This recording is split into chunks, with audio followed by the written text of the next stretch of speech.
Every Sunday, this morning's guest tunes into Fox to watch The Simpsons. This Saturday, he'll be walking for The Simpsons. What's it all about? You'll find out coming up next on Carolina People.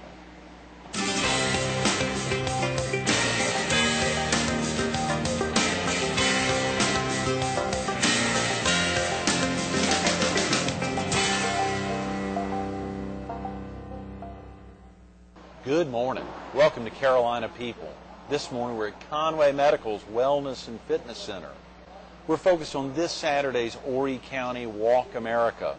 And we're visiting with one of the board members of the PD division of the March of Dimes, Rigby Wilson, the Vice President and General Manager of WFXB Fox TV. Good friend of mine, Greg Everett. I love it. I love it. Thank you. And business partner. So and business partner. That's exactly right. You're the reason that you and the Bayackel family and the Bayackel company, part of the reason why I'm now spending more time focused on the Herald and less on your station here.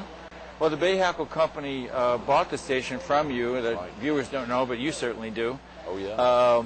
Just about a year ago, and it's been a really wonderful opportunity for the Bayackel company, which is a family-owned broadcasting company based out of the Carolinas, right here in the Carolinas. Very definitely. Yeah, and the Bayackels own 6 TV stations. Is that right? About 15 radio in 3 different markets, and a golf course up in Virginia. Oh, come on. I did not know that. It's called the Old Monterey Country Club. So, anyway, that's the extent of their holdings, but it's a very well-run, family, employee-driven, and employee-focused company. So, I'm just very, very pleased to have the opportunity to be here in Myrtle Beach for the company.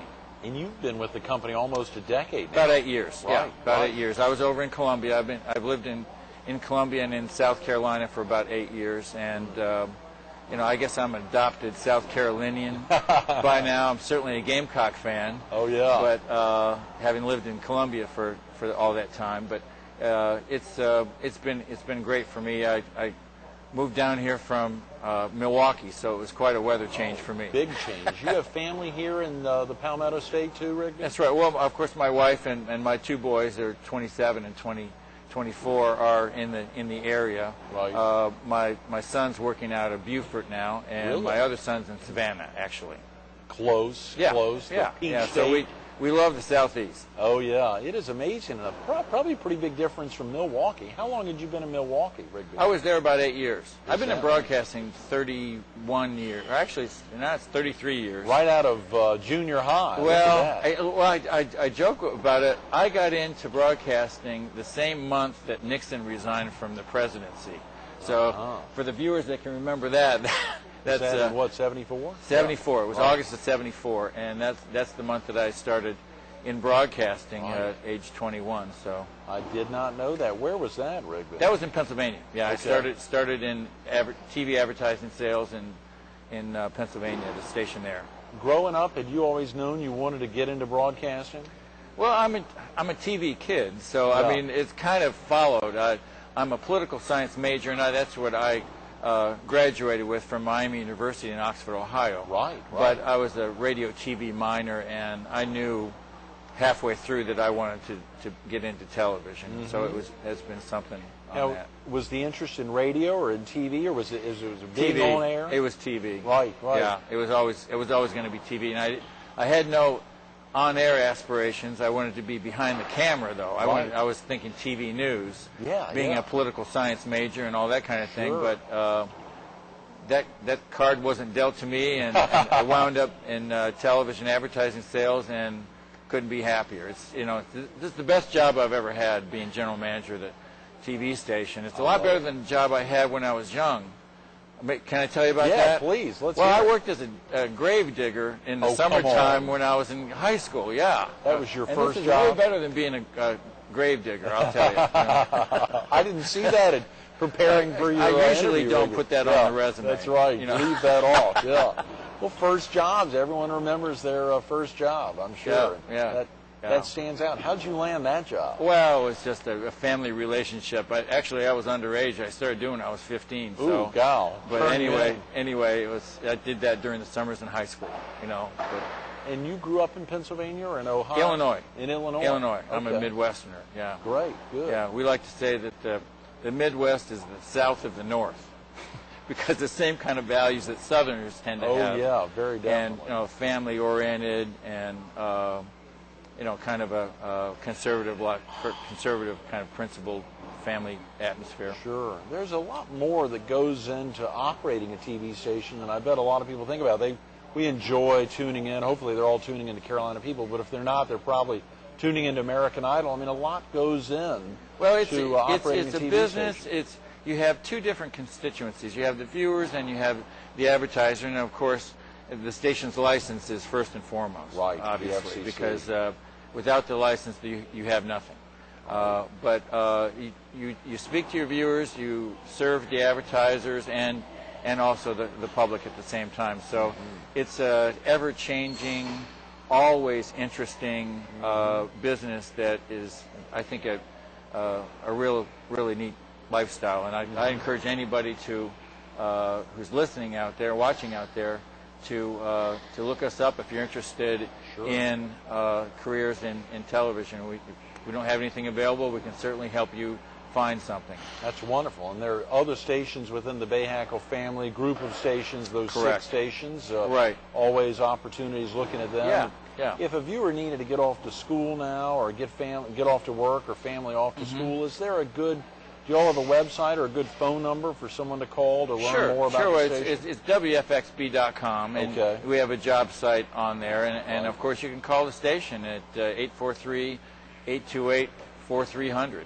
Right, exactly. I remember when that phone number was put into use. We would promote the 843 Fox 43, something like that. Right. Some great, it was great connections fortunate. there. Nice, the 828-4300. Well, Greg, you just built a wonderful TV station, and I give you my thanks on behalf of the Bahakel family for building it really up to where it was at the time that we purchased it from you. So hats off to you for an excellent job that you did in establishing the Fox brand on WFXB prior to our being there. I know it was a struggle and a lot of years. Rigby. I wish I could take credit for a lot of it, other than being blessed with the FCC opening the door and then the Fox network opening the door back in early '97. Of course, a lot of it is blood, sweat, and tears of the tremendous group, the employees there that really just made it happen. Getting something like that started from the ground up. And it was totally. Back in '96, Jimmy Thompson, who owned the station, who also owned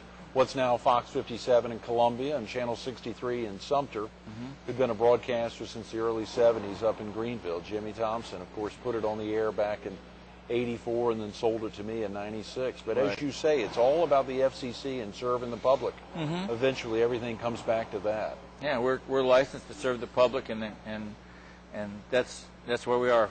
Along the way, if we get to entertain them and help businesses build their business with advertising, then that's gravy. It is amazing. Well, of course, our big focus is WalkAmerica. Does Fox 43 have a team this year? Yes, we do. We have the WFXB Fox 43 Owen Reef Simpson WalkAmerica team. Great. And as I understand it, Owen was featured on your show. Yes. His father, Brian Simpson, who's a former employee of WFXB and a very good friend of mine. Yeah. We decided that we would have Owen be sort of our ambassador on our team, so to speak, because as you know, Owen was born premature and weighed about 2 pounds when he was born, and he's now a healthy, happy, vibrant, alert, lovely little boy. He really is. And the Simpsons, of course, really feel a great debt of gratitude to March of Dimes and everything that they did during that trying time when you have a premature baby. Absolutely. For viewers who missed Brian on air, they can go to CarolinaPeople.com, watch his interview in its entirety, and see the great aspect of some tremendous pictures that Brian brought that day when we filmed at Keller Williams a couple of weeks ago. The pictures of his son at birth, and then as the progression happened to what you say right now, a beautiful baby boy. The March of Dimes just is a wonderful, wonderful force in the community.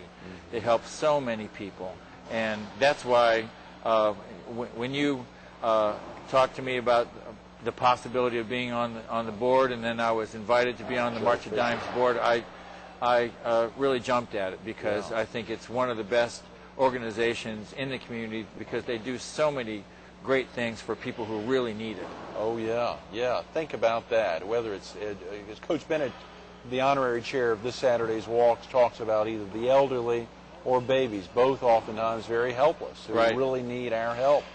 If you can, with, as he said on the PSAs that have been running on the Fox 43 and some other area stations, with your support and prayers, there is hope. Absolutely, absolutely. And you know, if you're lucky enough and fortunate enough and blessed enough to have healthy children, you appreciate it even more because you know that you've been blessed and you want everybody to have that same blessing, and March of Dimes really helps that happen. Yeah, very definitely. You've got a big, of course, the station has a lot of different folks. What are some of the things you all have been doing to get ready for this Saturday's walk? Some of the fundraisers you've done? Well, we have one of our station members actually has involved his church. Is that right? And Steve Albright has gone out and asked for the support of the parishioners in his church and the congregation to get behind the team, and so he's done that. I know Brian Simpson and his wife Lisa will be walking with us as well, and through their connections with March of Dimes and other parents that have had premature babies, they've got a lot of support behind them too. Yeah, so absolutely. So we're really pumped up about it. Supporting Brian and Lisa Simpson, and of course Owen Reef Simpson has really come on strong over I think the birth was last August. Right. I believe it was August. Over the 8-month, 7 or 8 to 9 month period, to see the expansion he's made, and he really is the face, along with the other ambassador babies at this Saturday's walk, of the March of Dimes, whether it's prematurity, which you heard Joe Fisher with us yesterday on the show, heard her talking about prematurity, but birth defects across the board, whether it's a cleft palate, whether it's any numbers of birth defects that occur for a child. The March of Dimes is really fighting. When we had our first baby, Ben was born in Pennsylvania. And Carol was expecting during 1979 in March.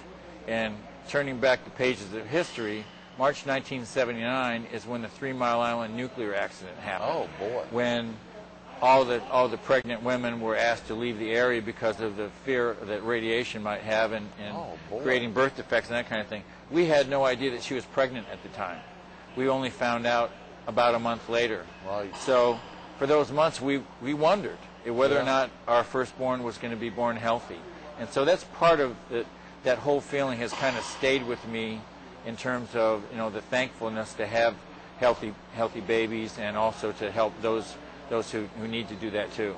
Absolutely. I know, Reese, having joined the board in the last year, Rigby, you were asked, I think you and the chairman of the board, Franklin Long, recently made a trip to meet with legislators around the state, but you all made a trip to Columbia. We did. We met with actually dozens of legislators that attended a legislative breakfast that morning right there at the Capitol. And we talked to them about March of Dimes and about the things, the point of view, so to speak, of March of Dimes, especially when it comes to things like the cigarette tax that, that could go through. As people know, cigarettes are taxed at only 7 cents a pack in South Carolina, and the idea is that we just tax them at a small fraction of where they're taxed elsewhere, up to $1, because as you know, cigarette taxes around the country, some of them are $4, $5 a pack. Is that right? A pack? Right. And so if we go up to $1, that 93 cents